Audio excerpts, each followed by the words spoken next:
और मैं विपुल कुमार परेवा, सहायक आचार्य प्राणी शास्त्र, स्वर्गीय पंडित नवल किशोर शर्मा, राजकीय महाविद्यालय दौसा।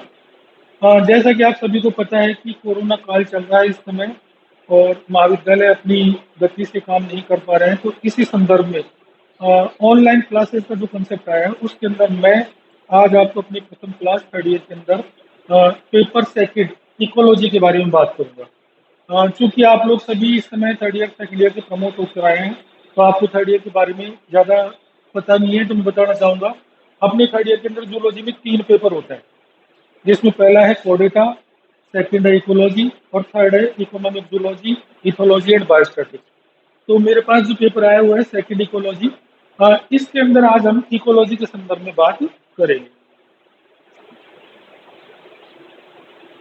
सबसे पहले हमें ये पता होना चाहिए इकोलॉजी कहते किसे हैं, या इकोलॉजी का मतलब क्या होता है। इकोलॉजी एक ग्रीक वर्ड है,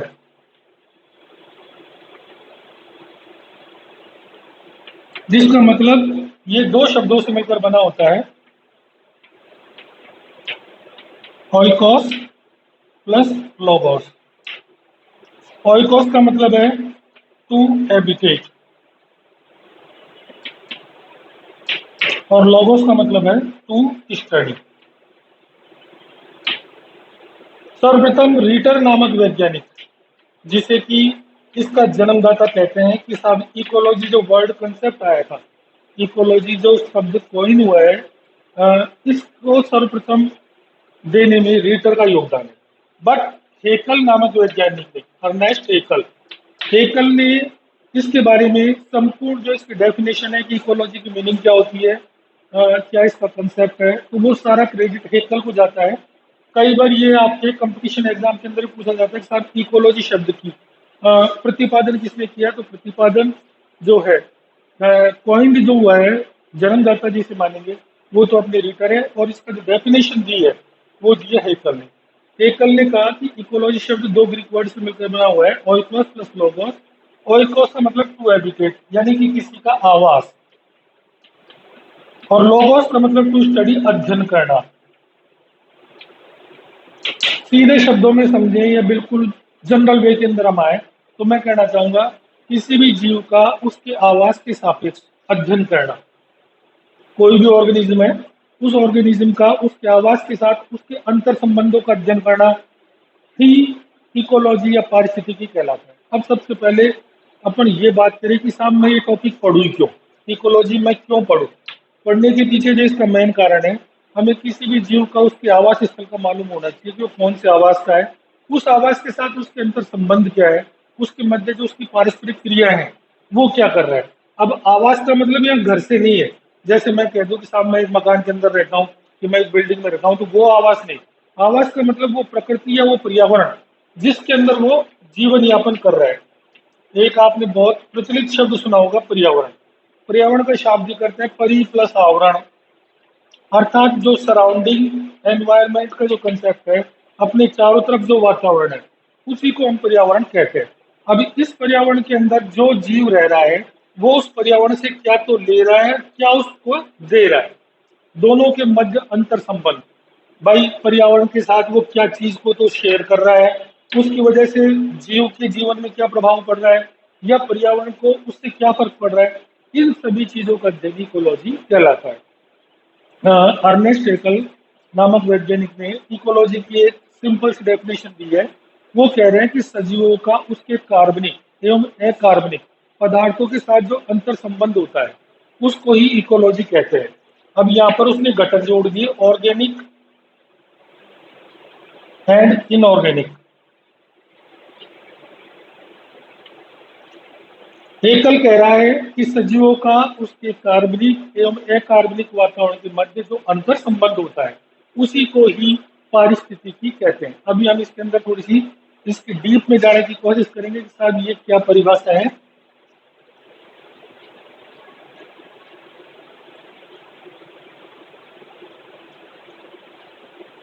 इकोलॉजी वर्ड के अंदर 2 चीजें क्लियर निकल के आती है, एक तो होती है बायोटिक, या मैं कहूँ कि कंपोनेंट जो बन जाएगा इसका, और दूसरा हो गया एबायोटिक। मैं हेकल की बात को ही आगे स्पष्ट करते हुए बता रहा हूं आपको कि सजीवों के अंदर उन्होंने कहा कि कार्बनिक वातावरण के अंदर के साथ इन दोनों के मध्य जो अंतर संबंध होता है उसी को हम कह रहे हैं। तो बायोटिक और एबायोटिक जो है, बायोटिक में उन्होंने निम्न चीजें रखी। एक तो रखा प्रोड्यूसर, एक रखा कंज्यूमर और एक रखा डिकम्पोजर। उत्पादक, उपभोक्ता और अपघटक हम अच्छे से जानते हैं, हम बचपन से पढ़ते आ रहे हैं। ग्रीन प्लांट जो होते हैं वो सभी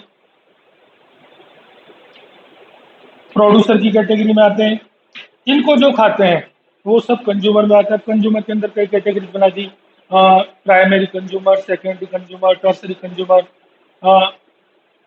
फिर उसके बाद में एट द लास्ट जब वो मृत हो जाता है, चाहे प्रोड्यूसर हो चाहे वो कंज्यूमर हो, दोनों की मृतावस्था में इसका जो भक्षण करता है और वातावरण में चीजों को स्वतंत्र छोड़ता है वो होता है डिकम्पोजर या अपघटन करता। ये भी हमारे लिए महत्वपूर्ण पहलू है। अब नेक्स्ट है एबायोटिक फैक्टर। एबायोटिक फैक्टर के अंदर वो सारी चीजें आ जाती हैं जो पर्यावरण के अंदर मौजूद होती है, चाहे वो सूर्य का ताप हो, चाहे प्रकाश हो, चाहे नमी हो, चाहे आर्द्रता हो, चाहे मृदा हो, चाहे वर्षा हो, जितनी भी चीजें, पहाड़ों की स्थिति, पवन की स्थिति, वायु चल रही है, तो वो सारी चीजें एबायोटिक कंपोनेंट के अंदर आ जाएगी। मैं आपको एक सिंपल सा एग्जांपल देता हूँ, आई होप कि आप उससे बिल्कुल क्लियर हो जाएंगे कि सारी ये चीजें क्या है। जैसे एक प्लांट है, इस प्लांट को अपने जीवन काल में ग्रो करने के लिए किन किन चीजों की आवश्यकता होती है ताकि ये ग्रो करे। अब ग्रो करने के अंदर सबसे पहले मिट्टी में लगेगा तो सॉइल चाहिए, सूर्य का प्रकाश चाहिए, पानी चाहिए, ह्यूमिडिटी, नमी, आर्द्रता। इसके अलावा इसको जमीन से खनिज लवण चाहिए, मिनरल्स। ये सारी चीजें इस पादप को मिलेंगी तो ये बहुत अच्छे तरीके से ग्रो करेगा और ग्रो करने के बाद में इसमें फल आएगा। मैं यहाँ पर कह रहा हूँ इसको प्रोड्यूसर, बिकॉज ये अपना भोजन स्वयं बनाते हैं, इसलिए इनको उत्पादक कहते हैं। अब इस प्रोड्यूसर को यूज कर रहा है कंज्यूमर। हो सकता है इसको मनुष्य स्वयं खा जाए या फिर ये किसी जानवर के माध्यम से आए। इसको मान लीजिए बकरी ने खा लिया, फिर नॉन वेज जो होते हैं खाने वाले वो इसको खा जाएंगे। अर्थात ये श्रृंखला में लगातार चलता रहेगा और एट द लास्ट जब इनकी मृत्यु होती है तो अपघटन करता जो सूक्ष्म जीव होते हैं वो सूक्ष्म जीव इसका अपघटन कर देंगे। अपघटन करने के फलस्वरूप इसके शरीर में मौजूद कार्बोहाइड्रेट्स, प्रोटीन, वसा, ये सारी वातावरण में निर्मुक्त कर दी जाती है। कहने का मतलब है प्रकृति से लिया और प्रकृति को वापस दे दिया, फिर वापस कोई नया प्लांट ग्रो करेगा। यह क्रम लगातार चलता रहता है। इस प्रकार पारिस्थितिकी के माध्यम से हम ये पता लगा सकते हैं कि एक पादप को उसके वातावरण में जीवित रहने के लिए क्या क्या चीजों की आवश्यकता होती है और वो अपने जीवन काल में किन किन कार्बनिक पदार्थों को लेता है और वो अंत में परिणाम स्वरूप क्या उसको देता है। ये इसका पारिस्थितिकी का कंसेप्ट हो गया। अब कहने का मतलब जैसे ऑइकोस मैंने कहा टू हैबिटेट, हैबिटेट को अपन वाइड करते हैं। वाइड का मतलब जिस परिवेश में वो रह रहा है, जिस वातावरण में रह रहा है, जिस पर्यावरण में वो रह रहा है, तो वो उस पर्यावरण के साथ इस पादप का जो अंतर संबंध है, इंटर रिलेशनशिप, क्या ले रहा है, क्या दे रहा है, ये सारी चीजें मिलकर उसका इकोलॉजी का निर्माण करते हैं। इसकी अनेक वैज्ञानिकों ने अलग अलग परिभाषा दी है। यदि आप लोग इसको देखना चाहें तो मैं इसकी सबसे सरल परिभाषा ये मानता हूँ, किसी जीव का उसके आवास के साथ जो अंतर संबंध होता है वो ही पारिस्थितिकी कहलाती है। विज्ञान की वह शाखा जिसके अंतर्गत जीवों का उनके आवासों के साथ अंतर संबंध का अध्ययन किया जाता है वो ही पारिस्थितिकी कहलाती है। अब पारिस्थितिकी के अंदर कई ब्रांचेज होती हैं।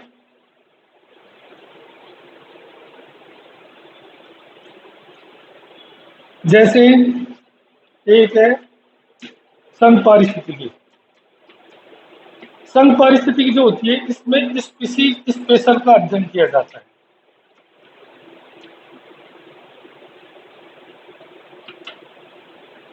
नहीं, सॉरी, संघ नहीं, स्व पारिस्थितिकी।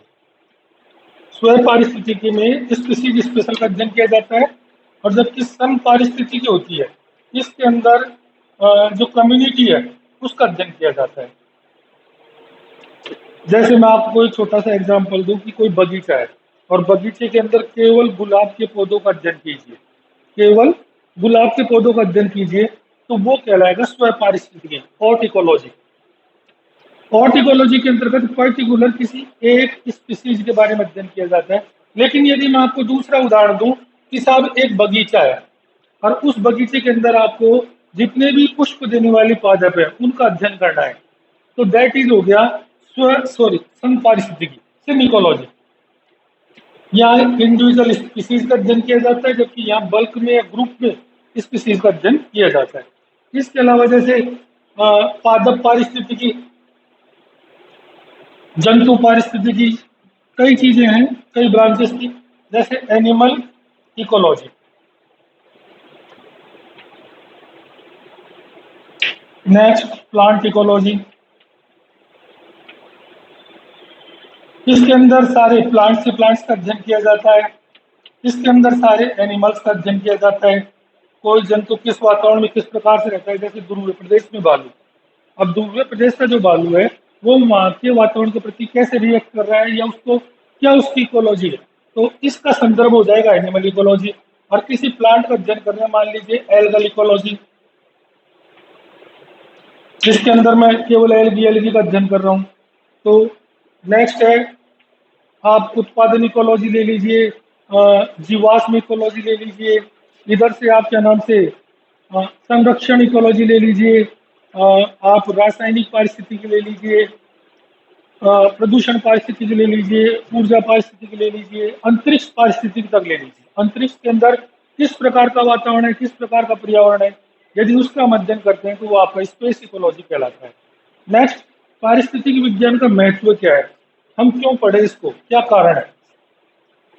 सबसे पहला जो इसका है वो है कि हमारी ज्ञान पिपासु,